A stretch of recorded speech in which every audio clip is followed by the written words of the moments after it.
یہ اتنا برا برگر نعمت ہے؟ اس نے تضحیک آمیز انداز میں کہا۔ اور کون کون سی نعمتیں ہیں اس وقت تمہارے پاس؟ انسان اللہ کی نعمتوں کا شکر ادا کر ہی نہیں سکتا۔ یہ میری زبان پر ذائقہ چکھنے کی جو حس ہے، یہ کتنی بڑی نعمت ہے کہ میں اگر کوئی چیز کھاتی ہوں تو اس میں اس کا ذائقہ محسوس کر سکتی ہوں۔ بہت سے لوگ اس نعمت سے بھی محروم ہوتے ہیں، اور ان لوگوں میں ٹاپ آف دی لسٹ سالار سکندر کا نام ہوگا، ہے نا؟ اس نے امامہ کی بات مکمل ہونے سے پہلے ہی تیز آواز میں اس کی بات کاٹی۔ سالار سکندر کم از کم اس طرح کی چیزیں کھا کر انجوائے نہیں کر سکتا۔ اس شخص نے چائے کا کپ اس کے سامنے رکھ دیا۔ سالار یک دم چونک گیا۔ سامنے والی کرسی اب خالی تھی۔ ساتھ میں کچھ اور چاہیے؟ آدمی نے کھڑے کھڑے پھر پوچھا۔ نہیں، بس چائے کافی ہے۔ سالار نے چائے کا کپ اپنی طرف کھینچتے ہوئے کہا۔ آپ اسلام آباد سے آئے ہیں؟ اس نے پوچھا۔ ہاں۔ لاہور جا رہے ہیں؟ اس نے ایک اور سوال کیا۔ اس بار سالار نے سر کے اشارے سے جواب دیا۔ وہ اب چائے کا گھونٹ لے رہا تھا۔ اس آدمی کو شبہ ہوا اس نے چائے پینے والے شخص کی آنکھوں میں ہلکی سی نمی دیکھی ہے۔ میں کچھ دیر یہاں اکیلا بیٹھنا چاہتا ہوں، اس نے چائے کا کپ میز پر رکھتے ہوئے سر اٹھائے بغیر کہا۔ وہ شخص کچھ تعجب سے اسے دیکھتا ہوا واپس کچن میں چلا گیا اور ثانوی نوعیت کے کاموں میں مصروف گاہے بگاہے دور سے سالار پر نظریں دوڑاتا رہا۔ پورے 15 منٹ بعد اس نے سالار کو ٹیبل چھوڑ کر کمرے سے نکلتے دیکھا۔ وہ آدمی بڑی تیز رفتاری کے ساتھ کچن سے کمرے میں واپس آیا، مگر اس سے پہلے کہ وہ سالار کے پیچھے باہر جاتا، میز پر خالی کپ کے نیچے پڑے ایک نوٹ نے اسے روک لیا۔ وہ حیران سا اس نوٹ کو دیکھتا رہا، پھر اس نے آگے بڑھ کر اس نوٹ کو پکڑا اور تیزی سے کمرے سے باہر آ گیا۔ سالار کی گاڑی اس وقت ریورس ہوتے ہوئے مین روڈ پر جا رہی تھی۔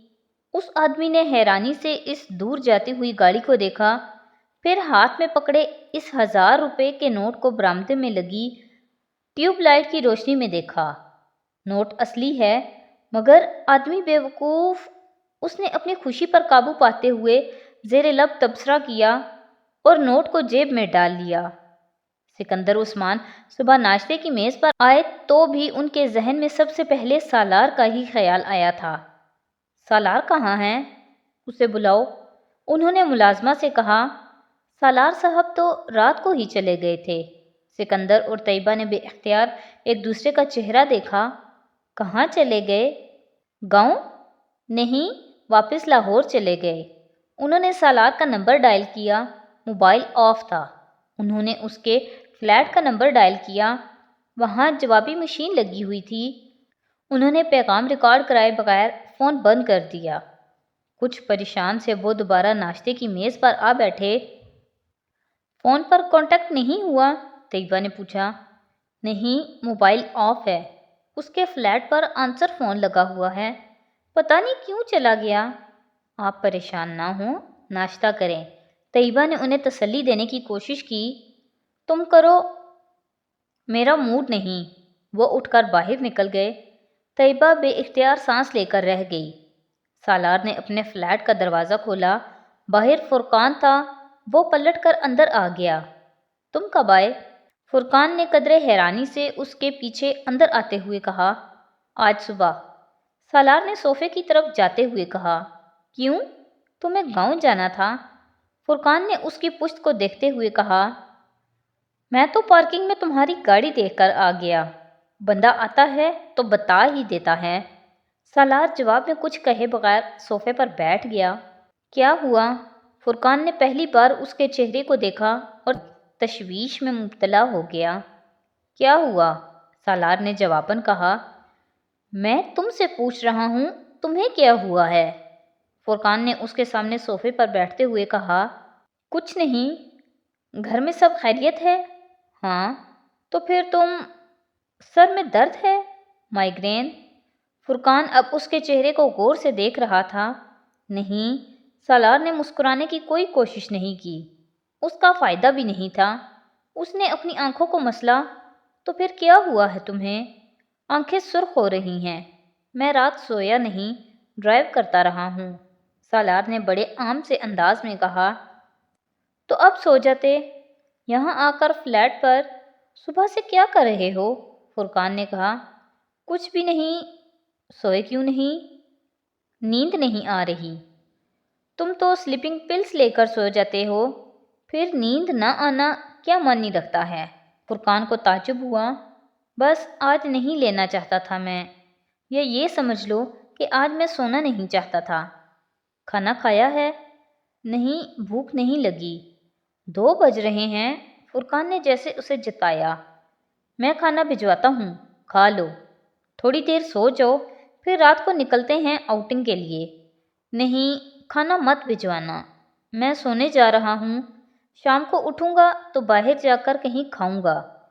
سالار کہتے ہوئے صوفے پر لیٹ گیا اور اپنا بازو آنکھوں پر رکھ لیا۔ فرقان کچھ دیر بیٹھا اسے دیکھتا رہا، پھر اٹھ کر باہر چلا گیا۔ تمہاری طبیعت ٹھیک ہے؟ رمشا نے سالار کے کمرے میں آتے ہوئے کہا۔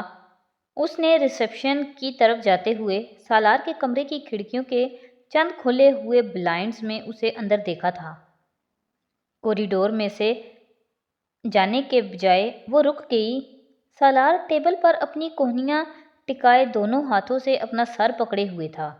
رمشا جانتی تھی کہ اسے کبھی کبھار مائیگرین کا درد ہوتا تھا۔ وہ ریسیپشن کی طرف جانے کی بجائے اس کے کمرے کا دروازہ کھول کر اندر آ گئی۔ سالار اسے دیکھ کر سیدھا ہو گیا۔ وہ اب ٹیبل پر کھلی ایک فائل کو دیکھ رہا تھا۔